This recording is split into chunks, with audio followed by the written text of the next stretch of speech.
расман муҳорибаи унвонӣ дар вазни миёна реванш байни чемпион Дрикус Дуплеси ва довталаб Шон Стрикланд рӯзи 9 феврал дар турнири UFC 312. Ассалому алайкум дӯстон, хуш омадед ба шабакаи мо. Дар навори имрӯза барои шумо тозатарин ва муҳимтарин хабарҳоро аз ҷаҳони ММА омода кардем. Барои ҳамин наворро то охир тамошо кунед. мо бошад оғоз мекунем. шахсоне ки аз Москва ва Московский област хоҳиши гузаштани граница дошта бошед, пас мо ба шумо одамони бабоварӣ Акай Ғулом ва Акай Умедро тавсия медиҳем ки тӯли чанд сол мешавад ки онҳо дар ин соҳа кору фаъолият мекунанд. ин бародаро шуморо аз Москва ва Московский област гирифта ба мошинҳои худ ба границаи Қазоқистон бурда меоранд. мошинҳои ин бародаро мошинҳои замонавӣ буда ҳамаи шароитҳоро доранд, то ин ки шуморо ба роҳат бурда биёранд. барои ҳамин худи ҳозир ба номерҳои дар рӯи экран буда ё ин ки ба WhatsApp ин рақамҳо занг занед ва граница гузашта ҳуҷҷатҳои худро хуб кунед ва агар ки скидка гирифтан хоҳед, пас ҳатман аз номи канали мо Паҳлавон теҷа гап занед. роҳи сафед дӯстон. чанд соат пеш турнири UFC 310 ба анҷом расид ки дар ин турнир якчанд корҳо рух доданд ва ҳозир ҳамаашро пешкаши шумо мекунем ва оғоз мекунем аз муҳорибаи Евлоев зидди Стерлинг. бисёриҳо интизор буданд ки ин муҳориба барои Мавсар муҳорибаи осон мешавад, аммо Стерлинг баромади хеле хуб нишон дод ва ба Мавсар муҳорибаи вазнин дод, лекин корҳои кардаи ӯ барои ғолиб шудан басанда набуд. ҳамин тариқ Мавсар Евлоев ғалаба ба даст оварда рекорди худро 19-0 кард ва дарҳол баъди муҳориба ӯро Ислам Умар ва дигарон табрик карданд. ана чемпиони пешинаи UFC Ҳабиб Нурмагомедов бошад эълон карда гуфт ки Мавсар арзандаи муҳорибаи унвонист.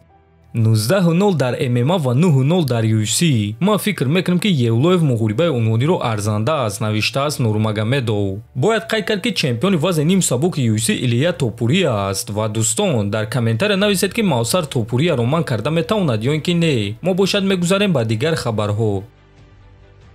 Мераб Дувалишвили ки дар кунҷи Алҷамин Стерлинг ҳузур дошт, бо мухлиси Умар Нурмагомедов аз Қазоқистон занозанӣ карданд. реаксияи Ислам ва Умар чунин буд. Ислам ин мухлисро ба қайд гирифта навишт ки имрӯз ӯ ҷашн гирифта истодааст. ана Умар бошад навишт ки зарбаи паҳлӯӣ ӯ дуруст монда шудааст. худи шумо дӯстон оиди чунин корҳо чӣ фикр доред? фикрҳои худро нависед. мо бошад мегузарем ба дуюм муҳорибаи асосии турнири UFC 310 ки байни ду ҷанговари бебоғ Шавқат Раҳмонов ва Иен Гери шуд. дар ин муҳориба бисёриҳо ба Гери шанс намедоданд, чунки ӯро зарбазан мешумориданд, лекин ин шахс имрӯз исбот кард ки ӯ дар ҳама мавқеъ ҷангида метавонад ва хеле хатарнок аст. ҳатто дар раунди панҷум ӯ қариб буд ки бо тариқи усул пирӯзӣ ба даст биёрад ва ба Шавқат Раҳмонов аз ҳама муҳорибаи вазнин дод. муҳорибаи онҳо муҳорибаи хеле наздик шуд ва доваро дар ин муҳориба ғалабаро ба Раҳмонов доданд. ҳамин тариқ рекорди нави Шавқат 19-0 шуд. рекорди Гери бошад 15-1. ин аввалин мағлубият дар карьераи ӯ шуд. муҳорибаҳои пурраи турнири UFC 310-ро дар телеграм-канали мо Паҳлавон теҷа тамошо карда метавонед. ссилкаи телеграм дар описанияи ҳамин навор. ҳозир бошад суханҳои Гери баъди муҳориба.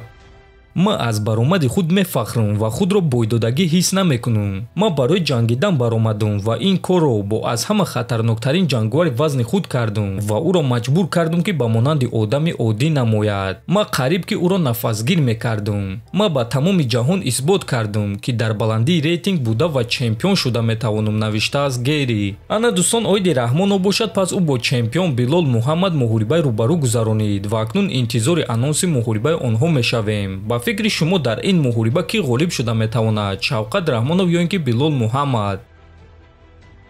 шаби гузашта ташкилоти UFC карди пурраи турнири UFC 311-ро ки рӯзи 19 январ баргузор мегардад нишон доданд. муҳорибаи асосии турнир Ислам Махачев зидди Арман Царукян, дуюм муҳорибаи асосӣ Мераб Дувалишвили зидди Умар Нурмагомедов, сеюм муҳорибаи асосӣ Иржи Прохаска зидди Ҷамал Хил, чорум муҳорибаи асосӣ Бенил Дарюш зидди Ренато Майкано ва панҷум муҳорибаи асосӣ Кевин Холланд зидди Рейнер Деридер. ана муҳорибаи варзигари тоҷик Муин Ғафуров бошад дар карди пешакӣ мегузарад ва сеюм муҳорибаи карди пешакӣ мешавад ки дар он Муин Ғафуровро муҳориба зидди Риян Накамура интизор аст.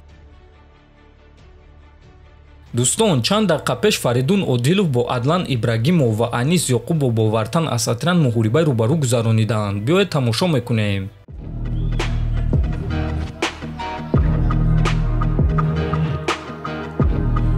Шума, шума, шума, бойцы! Пошумите, пошумите, болельщики!